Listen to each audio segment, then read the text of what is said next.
Ние како Министерство во соработка со Бирото за развој на образованието веќе се изготвени измени на наставните програми, се со цел нашите ученици до крајот на учебната година, оние преостанати околу 12 часа, како и на кој начин ќе се реализираат. И уште еднаш на крајот, со жалење мораме да констатираме дека со оваа одлука сите професори кои што беа и наставници кои што беа ангажирани за реализација на наставата по предметот веронаука ќе мора да им се раскинат договорите и ќе останат без работа. Истовремено, овие денови ќе ги односно денеска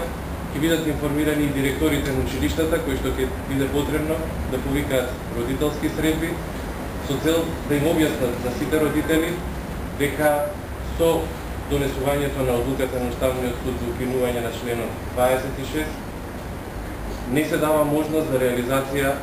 на наставата по предметот веронаука и истовремено да ги запознаат родителите на кој начин ќе тече наставата до крајот на учебната година.